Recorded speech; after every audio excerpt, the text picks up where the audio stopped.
Hey there, folks. I'm Mark, in affiliation with Spectrum Pulse, and it's Billboard Breakdown.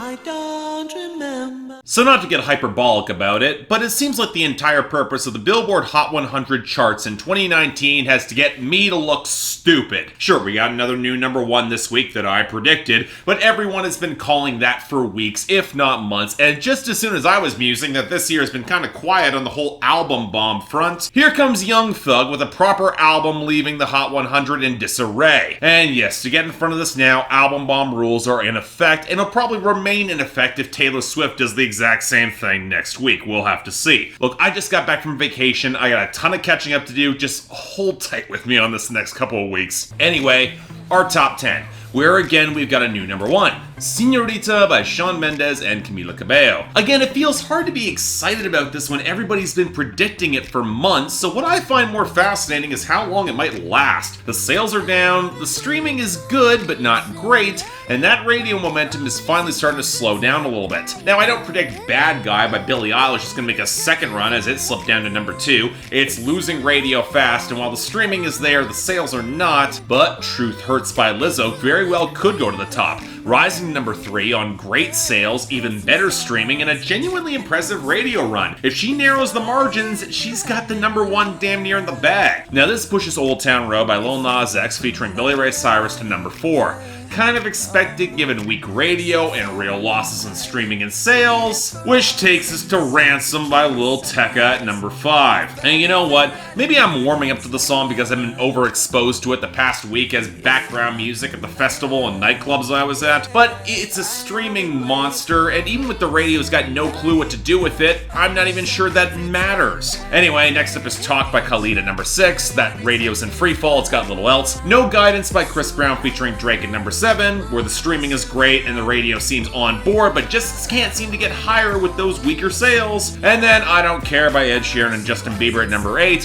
where I really don't care because the sales and radio collapse is getting even worse. I would expect it to get overtaken by Goodbyes by Post Malone featuring Young Thug at number 9, but the sales drooped and the radio stalled out despite good streaming. And then there's If I Can't Have You by Shawn Mendes at number 10, which somehow got another win on the radio. Basically all it has at this moment, so there is that. But our much bigger stories, they might actually come with our losers and dropouts, especially in the latter category with some pretty significant exits. So while we got songs that will happily miss the year-end list like Talk You Out of It by Florida Georgia Line, 24/7 by Meek Mill featuring Ella Mai, Love Ain't by the Eli Young Band, and Just Us by DJ Khaled featuring SZA, thank God with that last one. The real notable losers are the long-running exits that clinched their spot months ago and have been some of the biggest hits of 2019, like, Happier by Marshmello and Bastille, Going Bad by Meek Mill featuring Drake, Better by Khalid, and Sweet But Psycho by Ava Max. But where things got a lot messier were our losers, because the only continued loss came from the sudden decline of Never Really Over by Katy Perry down to 65. Hell, maybe you could possibly explain Hot Girl Summer by Megan Thee Stallion featuring Nicki Minaj and Ty Dolla $ign to 22 off the debut, and probably the steep drop-off from Mac 10 by Trippie Redd featuring Lil Baby and Lil Duke to 89, also off the debut from last week. But I'll admit some surprise that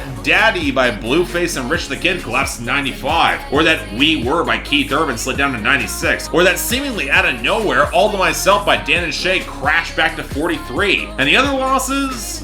I could chalk it up to the album bomb, but Raised on Country by Chris Young was fading naturally to 66 anyway, as was Earthquake by Tyler the Creator to 86, and sadly, some of it by Eric Church to 91. And beyond that, we just got Soltera by Luné, Daddy Yankee, and Bad Bunny at 81, a song for which I never really got the appeal anyway, so I don't care one way or the other. Now, as on most album bomb weeks, the gains and returning entries are sparse. In the latter category, all we really got is Takeaway by the Chainsmokers, Illenium, and Lennon Stella at 98, likely thanks to some of the album hype for Illenium, but the gains are a different matter. Sure, Baby by Lil Baby and Da Baby is rising up on novelty alone to 24, but why in the nine hells is there's this huge boost for On Chill by Wallen featuring Jeremiah to 57? I mean, I guess most of it might have come from YouTube and a smattering of the radio, but a song this mediocre to move still feels kind of weird to me. Oh, and since we got a Young Thug album bomb, 8 or more entries here, so the only songs that'll get coverage below the top 40 are if they hit best or worst territory. But here's the chart positions. Ecstasy at number 92, Advice, Don't Slip Up the remix with Machine Gun Kelly, It's Bad, Lil Baby at 84, which doesn't have Lil Baby on it, Light It Up at 82, although with a badly blended melody it was really damn close to being among the worst, Submate with Future at 70. You'd think given Future's inconsistent record this year he'd sound less like ass here and not drag Thugger down with him. Surf by Gunna at 61. Maybe I take your claims of getting copied more seriously if you showed more melodic flair and didn't recruit one of your own clones on this song. Just How It Is at 60. And What's the Move with Lil Uzi Vert at 55. Which might have been the best of these lower entries if both artists didn't have so many stupid flexes and very questionable references. But anyway, our new arrivals, they're starting off with number 100, Did It Again by Lil Tecca. I got bands when I'm flying to friends, drinking till a nigga land. You got a man, know what I do to your mans. Alright, fine. I'll freely admit I got a little bit wrong with Lil Tecca. In fact, I got a lot wrong, mostly surrounding how long Ransom would last or how high it would get. But the follow-up single getting a bit of traction while even somewhat referencing the breakthrough, that's something we've all seen here, time and time again. And while I could be very wrong with this too, I don't think it's the right move. The desaturated pianos and bass groove don't have anywhere close to the same punch as Ransom did. The hook meanders no matter how many Travis Scott-inspired ad-libs you shove in, and when you pair it with a forgettable flexing and not a single unique punchline outside of crashing multiple luxury cars, I'm just not that interested. Not even bad, it's just forgettable. In hindsight, I can see why Ransom got bigger, but I'm not sure I see it with this one. Just saying. Number 99, Every Little Thing by Russell Dickerson. Every little thing about her love, and just a little, just a little, just a little. Okay, let me make this abundantly clear. I don't really have anything against Russell Dickerson specifically. He's inoffensive, and if he didn't have the crutch of Nashville radio, he would have washed out of pop a year or two ago. I mean, take a look at this fusion of contorted banjos, a snap beat, a chipmunk drop, and a rollick that they tried to awkwardly crowbar some guitar muscle into, all of which gives me the hideous feeling that Marshmello's collaboration with Kane Brown is starting a trend that needs to be burned out of existence post-haste. Hell, you could argue the only reason it's getting pushed now is because of that, because this song, it originated in 2016. First was put on the album in 2017, especially given its choppy lyrical structure. But beyond that, Russell Dickerson has no unique personality, lyrical or otherwise, and the fact that Nashville radio feels that this is worth pushing smacks of payola or outright laziness, likely combination of the two. The lyrics are the only thing close to being awful mainstream country, and in the meantime,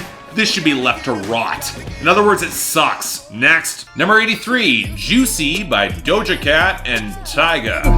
She keep that plump, that natural beauty, yeah.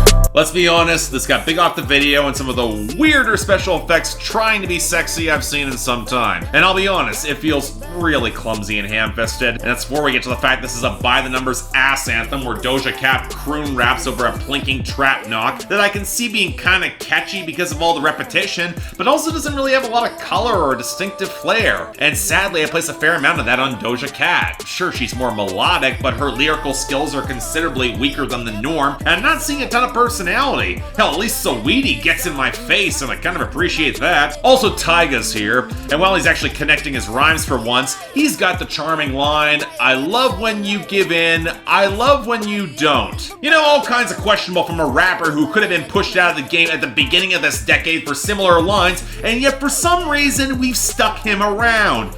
No, sorry you two, despite a interesting video, there's higher quality ass anthems out there.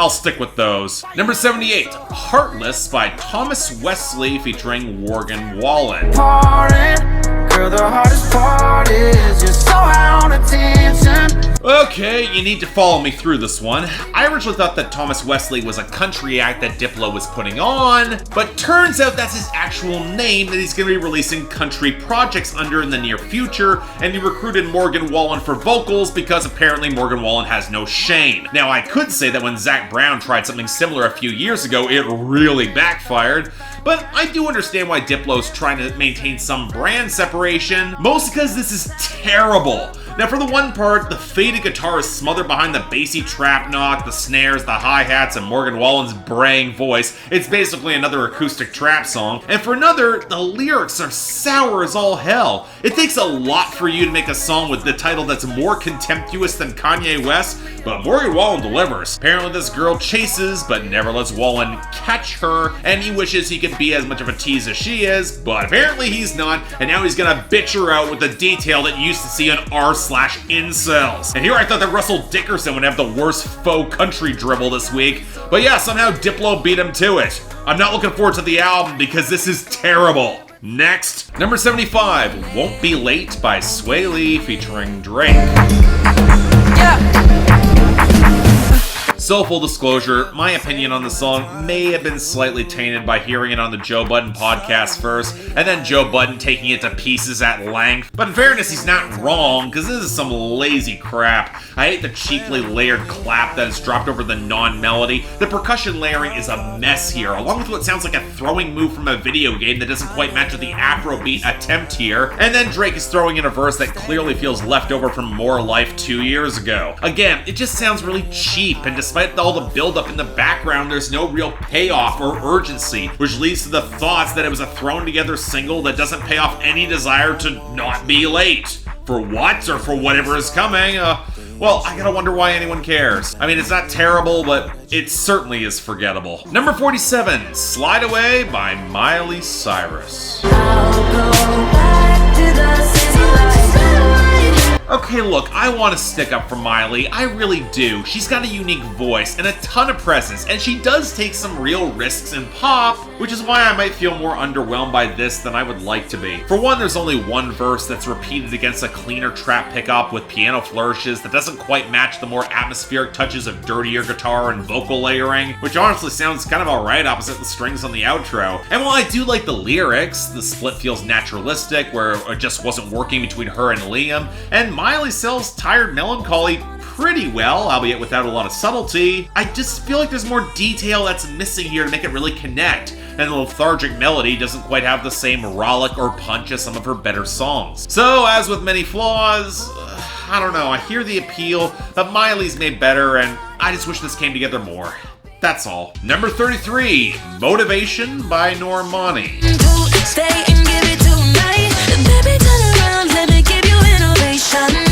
You know, for as much collaborative success as Normani has found as the best member of Fifth Harmony, I'm still kind of surprised that this song debuted as high as it did. Not to disparage her at all, she's built up the right sort of momentum for that debut, and getting both Ariana Grande and Max Martin to co-write this, that is the right sort of team to guarantee success. But it is kind of rare that more than one girl group member can hit the ground running, especially when talent rarely matters for breaking through this sort of pop. Which is why I'm actually pretty happy the song's pretty damn good. I like the older, obvious influences from dance-ready R&B with much bouncier percussion, and the backing harmonies from Ariana herself actually have some good character. And then that breakdown with the horns happens, and I totally see the appeal, especially for a song this propulsive and dance-ready. Now, that's not saying that there aren't some problems, mostly in the vocal mixing and the lyrics. Normani's deliver sounds a little bit strained at points, and the hookup here, it's not gonna blow anyone's mind. But that's also because the hookup isn't trying to be all that sultry as we've normally gotten from Normani, so much as just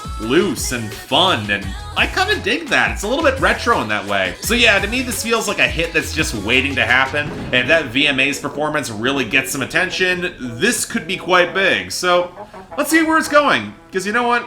I'm rooting for this. Number 32, Bad Bad Bad by Young Thug featuring Lil Baby. So I guess I have to talk about Young Thug at some length for at least 2 songs, both of which contain his clones, I mean his proteges, for which I've got no expectations, especially in this case where the melody's a chipmunk fragment over your standard cheap trap clunker. And here's the thing, I can tolerate Young Thug to a point, but more when he's over lush production that's got flair and color and he's hollering his lungs out in a weird and interesting way, not increasingly rigid flows or his bad inflection doesn't quite disguise how his verse barely rhymes at all. I don't have that same patience for Lil Baby, who thinks it's a good idea to miss all his lean and luxury rap to say that he's gonna pee until he passes out, and then he's gonna shit on everyone. And this is supposed to be a brand name overloaded flex song. Gotta wonder how those those brands feel. Honestly, if it wasn't for good flows, I would pitch this to the curb because, yeah, it's not terrible, but it sure as hell isn't any good. Number 26, Hot by Young Thug featuring Gunna. Got some more millies that keep me a knot. I created history, it made me a lot. Okay, fine, it's better. Still standard trap percussion, but the horns have a little bit more flair to compensate for Gunna being one of the least interesting Young Thug clothes that's popular right now. And then him having the gall to tell a woman how to sing better, that's a total load. But am I the only one who thinks that production kind of sounds like a total rip on what T-Minus gave J. Cole and Middle Child? And that song didn't have the reverb or that drowned out interlude that doesn't build effectively into Young Thug's verse at all? And yeah, sure, Thugger's verse is fine, more empty flexing and brand names, saying that people are jacking his style and pay no attention to the Gunna on this song, but here's my biggest issue with Young Thug. I can take this verse, chop it into so many pieces, place it on any one of Young Thug's projects that have dropped in the past 5 years, and on lyrics alone, I bet even most of his best and diehard fans couldn't tell where this was coming from. And if your material is that disposable, and your delivery's just not that wild or interesting, and your production is a pale imitation of production that was kind of dry and limited to begin with from 6 to 8 months ago, I've just run out of reasons to care. I mean, it's not terrible, again, but I'll have zero reason to come back to this.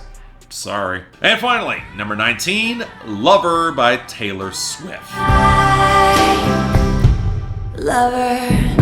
So look, I'll have a lot more to say about the album in full in a day or two, plus when I got another album bomb to deal with next week. That being said, of the 4 songs released before the album, while this is not as good as The Archer, I do think it is actually quite good. Yes, there's some very obvious vintage countrypolitan influences, especially in the drum layering, the very breathy vocals, the touches of strings, the baroque elements that do cast a few eyes at other acts who pull from that era of retro pop glamour, but it still does feel refined and just a shade more soulful from Taylor, because the lyrical details are kept more intimate and small, which is, for this sort of song, it's absolutely the right sort of move. But as a whole, I don't know, I'm a little bit underwhelmed, mostly because I've heard the better cuts on Lover that do a similar sound a bit better, plus Wildest Dreams played in some similar instrumental territory, or even territory from Taylor's delivery, and felt a little better. I mean, this is good, but not quite great. At least for me. And that ends off kind of a rough week, but not a precisely terrible one. Yes, I did hear all those Young Thug songs, but they were more forgettable than outright atrocious, and I kind of mentioned where they went wrong just rattling through them. And you know what? I'm saving the atrocity as a label for Heartless by Diplo. I mean Thomas Wesley featuring Morgan Wallen as easily the worst, with Every Little Thing by Russell Dickerson as the dishonorable mention. Yeah, Young Thug, you got off easy, because bad pop masquerading as country will always piss me off more than your stuff. But the best, not a lot to choose from with whatsoever. But I'm going to stick with Motivation by Normani as my best of the week. It's really kind of the solo debut she needed, with Lover by Taylor Swift as the honorable mention. Again, not really much of a contest here, although it'll be fascinating to see what havoc that Taylor Swift will wreak next week. But you know what? Until we get there, I'm Mark, in affiliation with Spectrum Pulse. You're watching Billboard Breakdown.